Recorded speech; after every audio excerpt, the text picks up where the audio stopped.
Thanks, Sanjeev.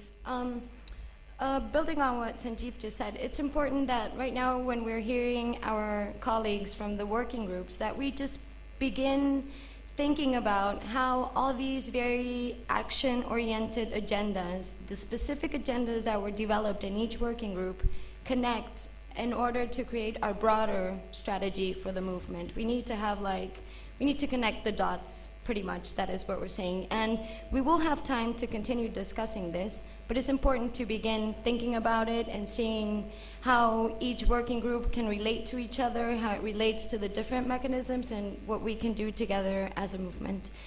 So without further ado, I think that we can just begin hearing from the working groups, and I don't know if we can begin with the extractive industries. And I just want to ask you a big favor, since we have time constraints. We need this to be very short and very focused. So what we would like to hear is what are you going to do, where are you going to do it, how are you going to do it, just like these very specific objectives, activities, and just to have, to have a little bit more information on the actions that each working group is planning. So I don't know if we can hear from the extractives. Okay, well, there was I thinking that I'd have 20 minutes to make sure I knew what I was going to say, but we're starting from the bottom of the list, which is fine. We had a very fruitful discussion. I must say we didn't manage a lot of feedback. No. We didn't manage to have a huge amount in terms of the process and the way the working group was going to be constituted, but a lot of very good sort of content and some discussion over process as well. The framing really to our working group was that we're about empowerment. We're actually about empowering communities, citizens to engage in a dialogue really about the use of natural resources and participation within budget work. We also put a big sort of disclaimer on this working group, in the sense that we understand that there are a number of organizations, communities, that actually don't want extraction to take place at all, or want extraction to take place in a different way. And I think we need to be very cognizant of that when we're sort of pushing for transparency in extractives. We must realize that for many people, this is really the worst thing that could happen for their communities. In terms of sort of transparency, linking it to sort of Publish What You Pay and the budget work, in Publish What You Pay, we've said transparency in the decision to extract is something which is very important. In terms of the budget movement, this idea of working out what is the financial loss to a country if it extracts its natural resources is something which we found very important as well. So in a sense, monetizing or demonstrating that as part of your budget process, we just lost 20% of our oil, for example. We think that's an important thing. So specific sort of areas where work on this issue should start to bring in not only allocation and expenditure. Budgets mean money going in to budgets as well.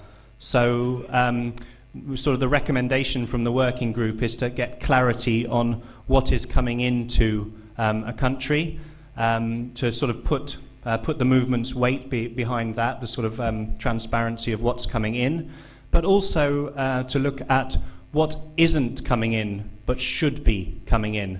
So we had some discussion over the sort of transfer pricing, the sort of tax haven, tax avoidance work that's going on. And if we're having good debates about budget, it's sort of the stuff that isn't coming into the budget, which should be coming into the budget, that should be worked on. We thought citizen budgets, which I believe are already taking place, could start to look at some of these issues. We heard from Tanzania where a citizen budget took place, but there was actually no information about extractive revenues, which, if you go back to what I was saying about how huge these revenues are, means there's a big gap. Also within the citizens' budget, we're trying to bring in things that traditionally would be sort of off budget. So, you know, a national oil company or national mining company which has a sort of a development fund or a sort of discretionary fund which aren't traditionally found in budgets. The citizen budget would need to bring those things in. In terms of Publish What You Pay and the movement, we're looking to kind of merge what we're doing. So within EITI, we'll push for the expenditure side to form part of the initiative. So it's not enough just to find out what is coming in, but it's also what is being spent. We also had a concrete discussion about the need for transparency in contracts, or more generally legal agreements between a government and a third party. So that was around sort of procurement, if you like, or any contracts a government signs in order to have money coming in, but also contracts a government has for a public good and for money to essentially come in to the government. And we said that we try to push that in the various forums that we work in. So it could be within GIFT, for example, this need for openness in terms of legal agreements which a government enters into, because it's a public entity. Sort of attached to that is the need for access to information, freedom of information laws in all countries, but particularly in countries where information is very hard to come by. And we also made the sort of addendum that you really need these laws to bring in you really need the laws to bring in the type of to stop a law from having a confidentiality clause. So they need to be drafted in a very sort of concrete and effective manner.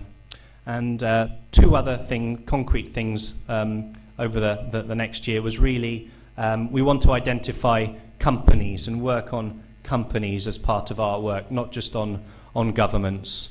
So, you know, this push for contracts, this push for disclosure of revenues, of what should be paid, that needs to be focused on companies as much as it has to be focused on companies.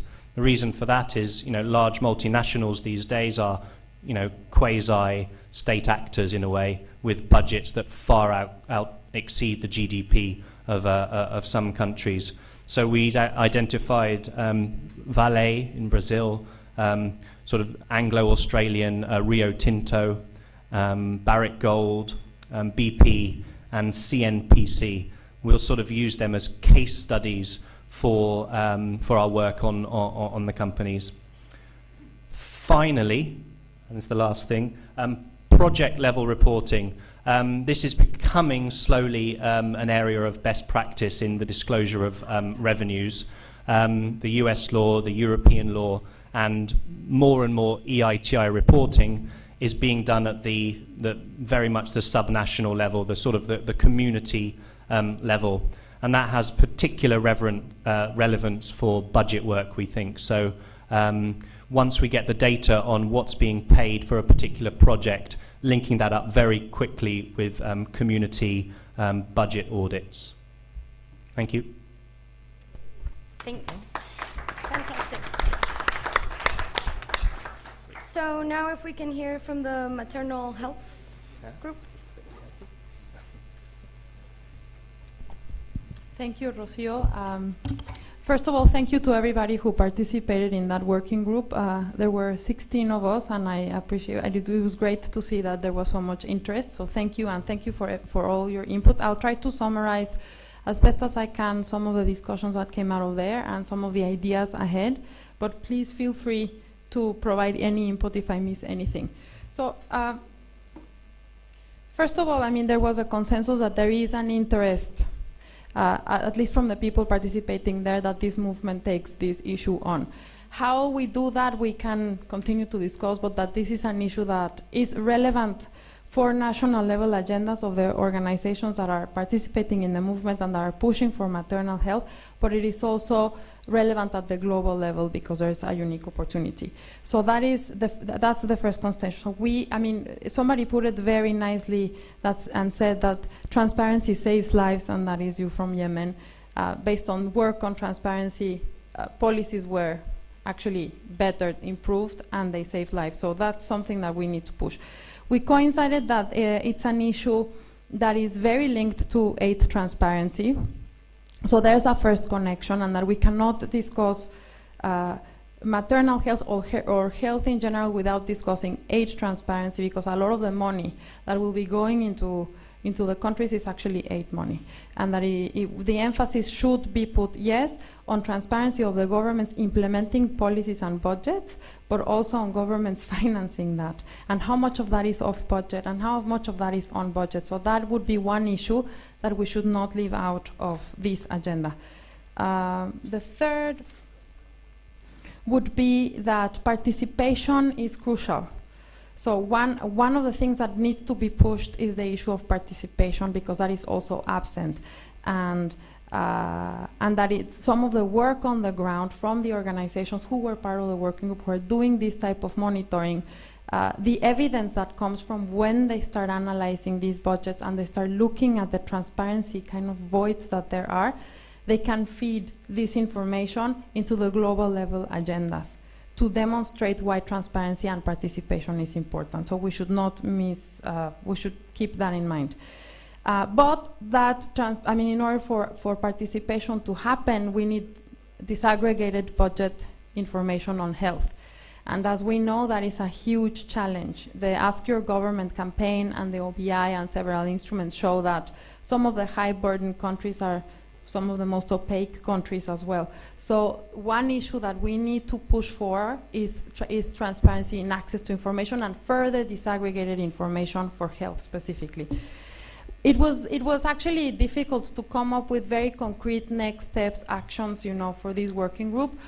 But what we did acknowledge is that the first thing that we need to do as a working group is to define a strategic vision of what it is that we want to push and where we want to push it. So there was a discussion about, the opportunities that were mentioned, the expert review group, the G8. Somebody else mentioned with the UK at the global level there are some opportunities, but we need to define what that means and whether those are the venues that we want to, where we need to push and where we would have more impact or not. So when this is formed, there needs to be a very strategic discussion in terms of identifying the key actors and the key opportunities. And basically that's it. Some of the ideas that came out of immediate actions or products that could be built is that there is a need to document a little bit, or more like substantive cases of when budget transparency and the type of work that we do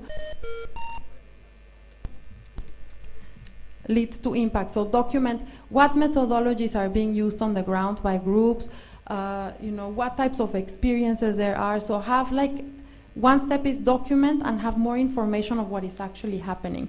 Locate other groups beyond people who are in this room who are also starting to do health transparency related work and capture the methodologies and the learning that is coming out of there.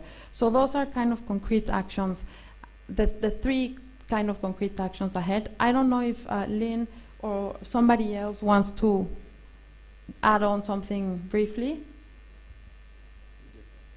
Oh, sorry, very important, that this is very, very linked with the economic, social, cultural rights issue. If we focus on the maternal health, because as the entry point, maternal health has been recognized as a human right by the United Nations, so we need to build the links with the ESCR. Okay? Thank you, Manu. Thank you. Okay, so now if we can hear from the aid effectiveness and fiscal transparency, please. Thank you, Rocio. Very briefly, we agreed what we're going to do, we will keep talking, when we're going to do it from tomorrow, and how we're going to do it by email. Sorry. No, actually, let me just...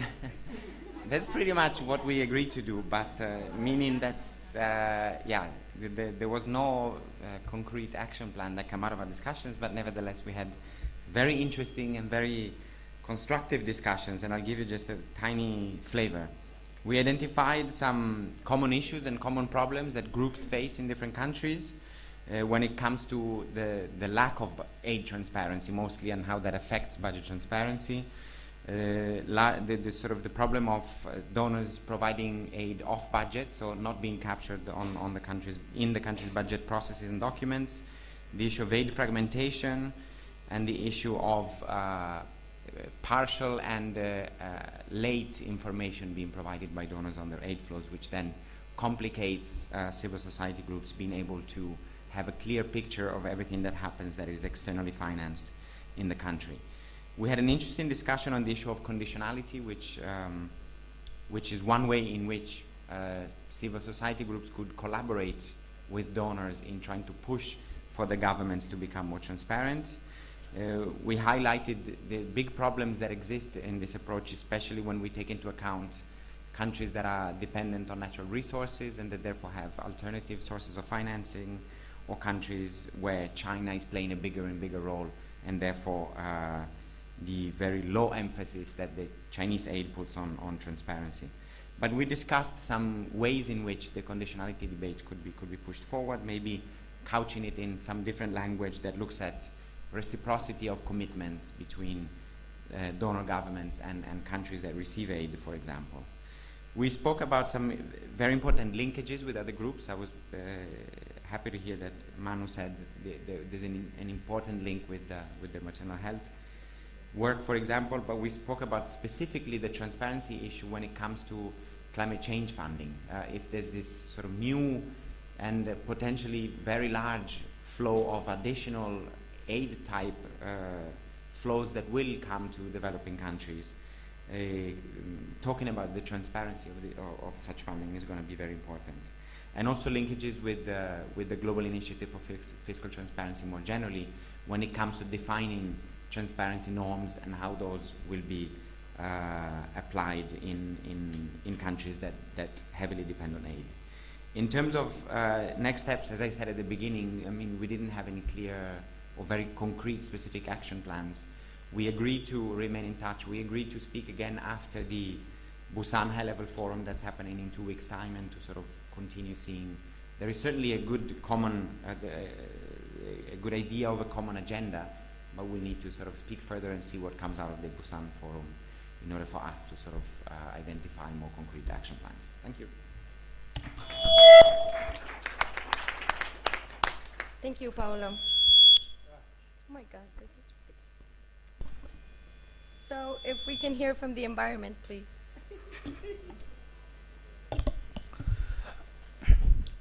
Thanks. We were 5 of us in the group discussing on Samit, environment. my friend, I have a request from the translators that you slow down so that Okay. they can translate, okay?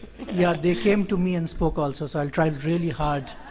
You might cross your lunch time, but that's not. I can't help it anymore. Okay, so so we were 5 of us in the environment group discussing on the synergies between the issues on environment and budget transparency and participation. We had though it was a small group, we had quite an intense and detailed discussion on this issue. Meticulous people that we are, we tried to identify the 2 questions which were asked to us and try to respond to that in a similar manner. So the first question was about how does the BTAP agenda connect to the environmental issue, and based on the discussion we had, we agreed that as a group that the 3 processes which were discussed in the morning about the 3 critical international intervention points, one being the G20, second being the UNFCCC process, and third being the Rio +20 in 2012 are good entry points to get into this discussion. We also discussed that other than these 3 international processes which are happening, there are also other bilateral and separate processes happening, and we should keep a lookout for those processes and see how we can intervene and integrate on those mechanisms.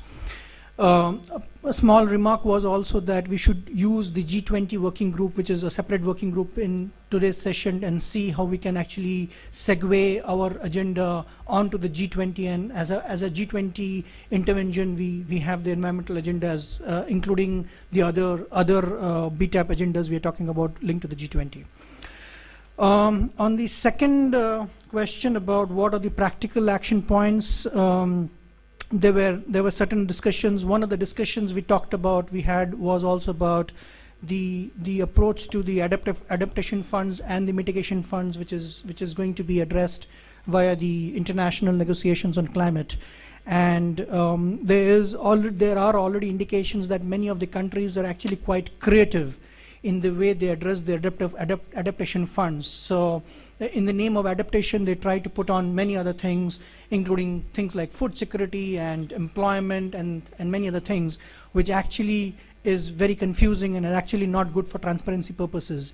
The issues on mitigation are far more clearer because it's difficult to muddy those waters. But the discussion we came out with was that we need to be clear about how do we address the issues of adaptation funds and be clear about it, and how can budget transparency and advocacy mechanisms be used to have clarity on adaptation funds. There was also a comment and some discussion around the possibility of establishing a link between the open budget index and the tax and revenue components in certain countries, and how can we actually link the open budget index and look at the tax and revenue budgets and see if there's clarity, and if not, use that mechanism to provide for more clarity so that it's far more transparent.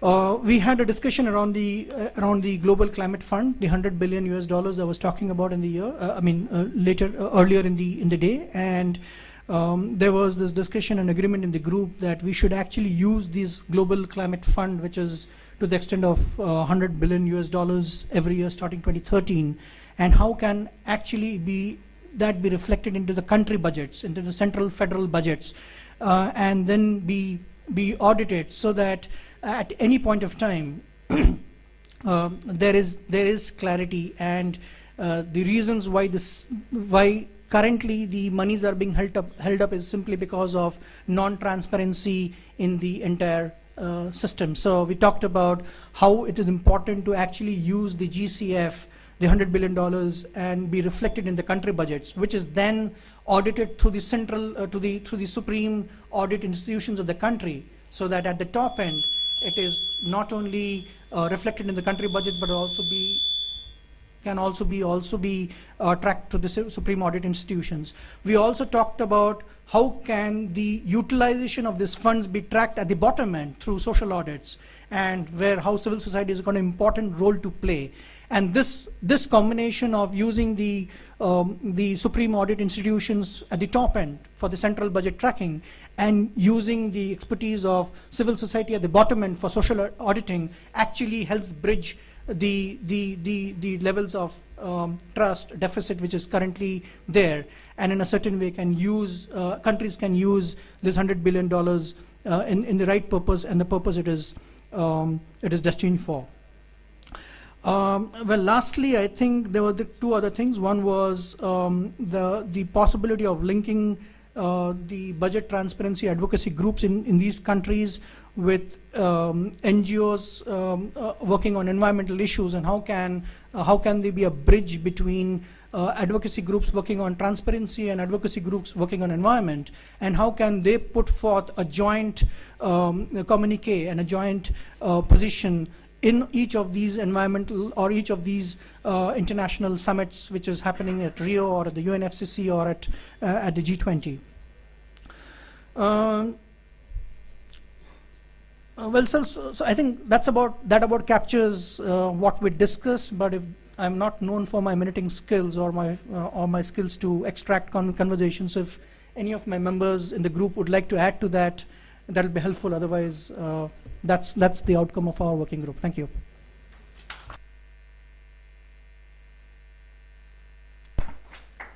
Thank you, Samit. And now if we can hear from the ESCR, Article 2, please.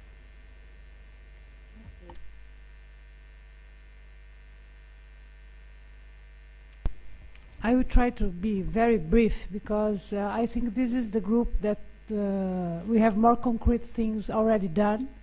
And in fact, we've been discussing in terms of our agenda what to do from this point, the starting point. We had, as I said before, we have a draft. We had researchers working on all the issues around the economic, social, and cultural rights. And we are, in our discussions, we try to put the agenda, the schedule of the work in our minds in order to see the steps that we have to move forward. And we have until February to send amendments to the draft. We have until February to produce, or until March to produce study cases on macro and micro level in order to enrich the draft around economic and social cultural rights. And we thought that we can use in a very, we found good moments to use as to advocate our document during the human rights section on June and during the high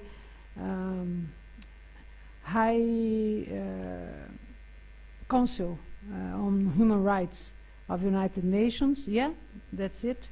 And we decided to try to define the launch of our document during the Rio Plus 20 and bring the discussion, one discussion during the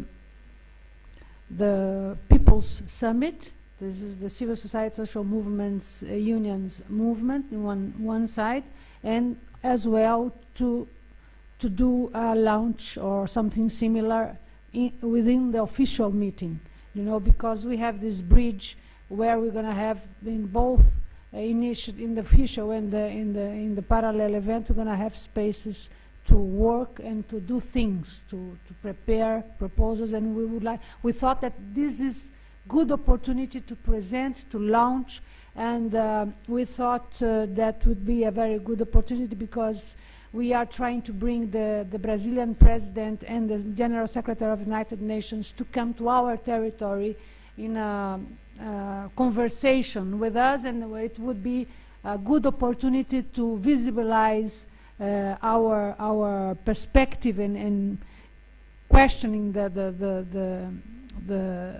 the two presidents or in the secretary and General Secretary in this in our proposals, as well to do a workshop in the official meetings, bringing as much as possible in terms of as many as possible governments to dialogue with us in terms of our proposal and see the level of commitments that they have or we can push from them according to our document and our proposal. Of course that there are many other opportunities to do it, and we did the discussions that the material can be used and launched in many other countries. It can be, we can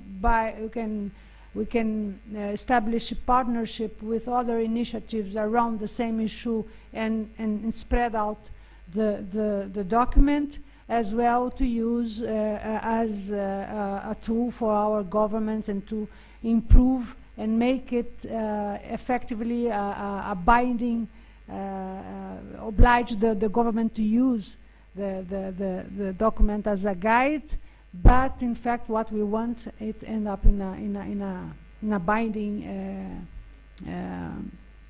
proposal.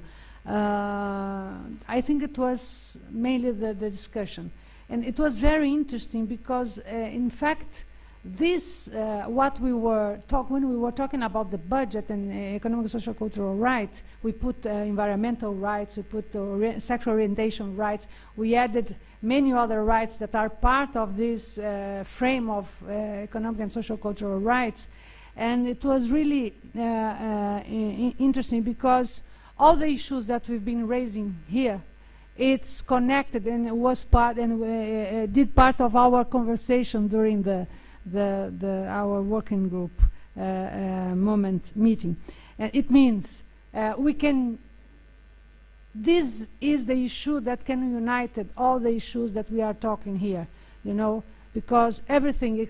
For example, when our colleague talked about the freedom of information allocation, revenue side allocation in terms of extractivism, it has linkage, straight linkage with economic, social, and cultural rights, according to the transparency, participation, and etc. That's the things that we had in our discussion, but in the same time we have a very concrete program of work until the launch of the document and the possibility that we can use this document as the main tool to make it real and oblige countries to use as the way how they have to work our budgets. Thank you.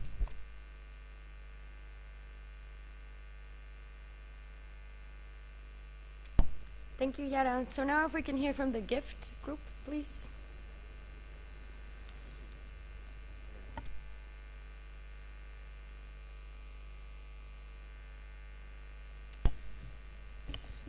In the GIFT group, we again clarified what the role of GIFT is vis-a-vis the movement, and we agreed that there were certain moments at which there could be collaboration between the two initiatives. Already GIFT, or the Stewards Committee in GIFT, has 4 working groups, and the working groups are populated by people who are also in the movement. But in addition to their involvement, now that the working groups in GIFT have come up with some research background papers mapping out where we are with the norms, mapping out where we are with the design and incentive structure, what we think we can do is to share that information with everybody, with all the people in the movement, and get comments and get additions from the movement based on what is the current thinking of people in the movement and the declaration that has been already signed. So that was one moment. The second was with the IMF's Fiscal Transparency Code and the invitation from the IMF to help revise its code, that we've come up through GIFT with a set of recommendations for the IMF, and what we can do is to share those recommendations with everybody at the movement to get further thoughts from your side on what else can be suggested to the IMF. So those were two practical moments in which we can seek active collaboration. But in addition to that, whenever the movement sets up a norms working group, that working group could much more proactively help in shaping the thinking of GIFT as it seeks to develop a norm. Thank you.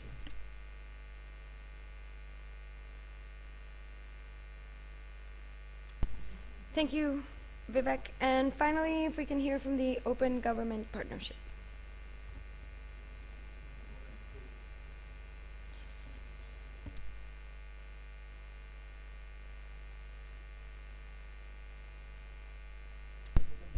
Yeah, as I said at the beginning, the Open Government Partnership discussion was somewhat different to the other working groups.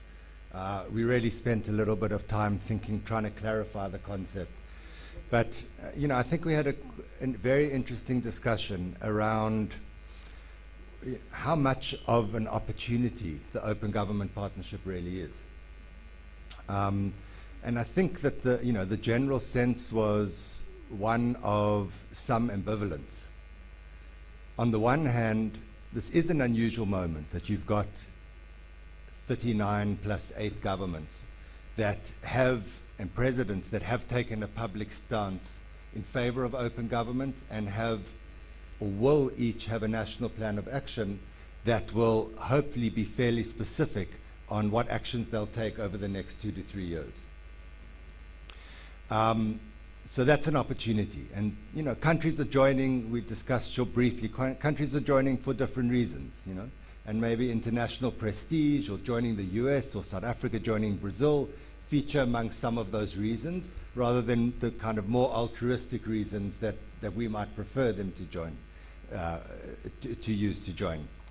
There is, however, a risk. And the risk is that governments develop their national plans of action without effective civil society involvement. And that means that those plans of action don't address the kinds of priorities that we would want them to address.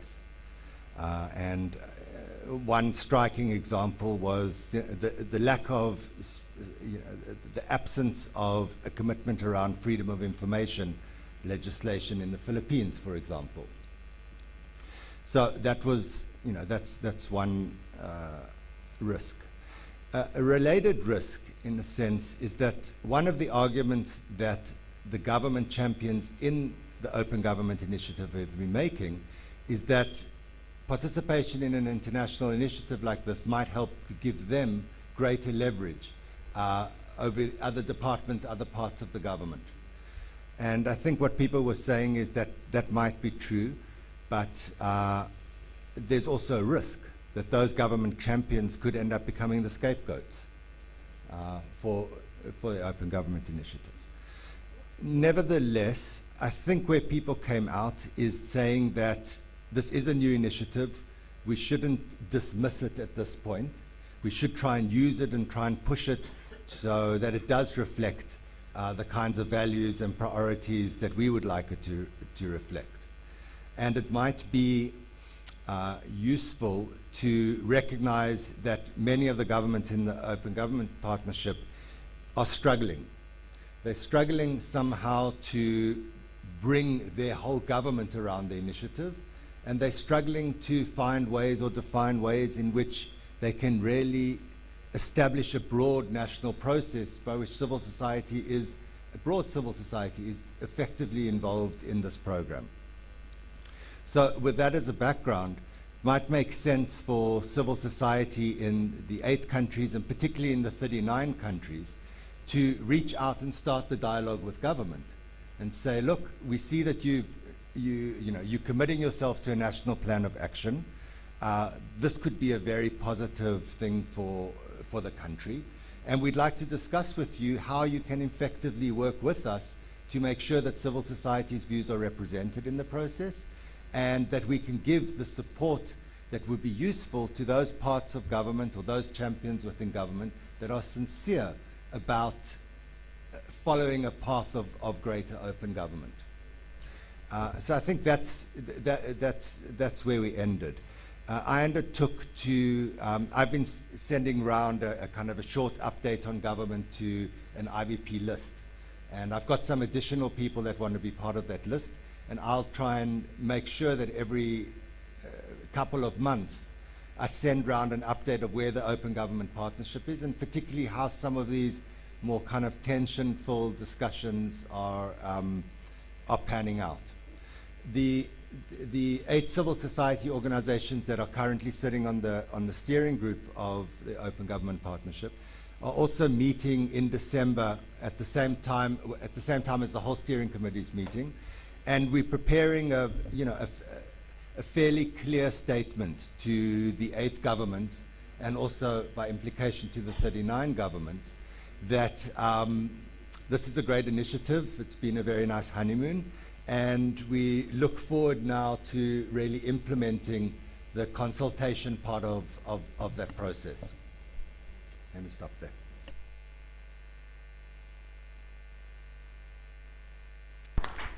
Okay, I think we had very rich inputs from the groups, the working groups. Now I would like just to give you no more than 20 minutes just to start comments around or explanations and because we're gonna after the lunch we will stay we can go deeper in our discussion around the issues and what is the issue or that can unite us in terms of our work as a movement or as a group of organizations intending to be a movement or etc. But I think the main, at the moment, maybe it would be interesting just to have comments and if someone needs more information around the working groups.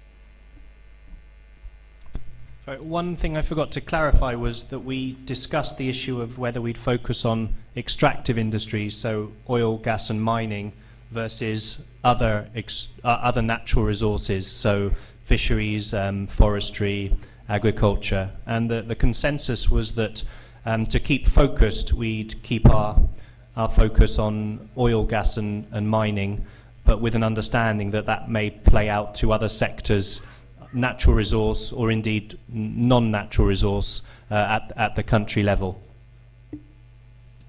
Thank you. I mean, and it's just a clarification question in terms of, so what follows next? I think there was enough kind of interest in all of the working groups. There was, I mean, except for one that didn't get anybody, I think, but everybody went to different working groups and there were very rich discussions. There were some more, some less concrete ideas on how to move ahead. So can we assume that the movement is going to take on all of these agendas and that the working groups that got together now are the working groups that we are talking to in the governance document? So just if you can clarify what follows, because depending on that, then we know whether we need to gather or all of that. So that's my question.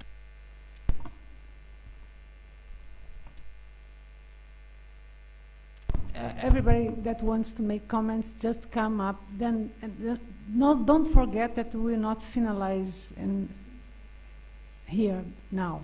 We have more time later, okay? I will take more, 3, and then we come back. Okay. Moema? Okay. No, I think that I agree with Manu in the sense that I think the working groups have and shown up with deep ideas that could be developed. The question now, I think, are 2. First, how we combine those initiatives in a sense that we don't have a kind of Frankenstein plan of action that just pull together very different things. So I think we need really to try to identify some bridges. Second, I think we were going to have a first year of work. So maybe in this year of work we need some tangible achievements that we plan together. Third, I think, for example, if we identify in this 1-year agenda some key moments, for example, Rio Plus 20 as a moment, it would be quite important for us to unite the initiatives that could be launched or organized towards Rio Plus 20. And finally, like Manuela, I'm not clear, but I would like to ask, is there an idea that we will launch one campaign? Is this an idea? Because if there is one campaign, then maybe we will need to choose or if we are just going to work with some of those initiatives and then trying to combine them, it's a different thing. Paul. Thank you, Yara. I'm also struggling with the issue that Moema has raised. If you look at I think now we are coming to the real thrust of what we are. The structure, all that is also to ensure that we move.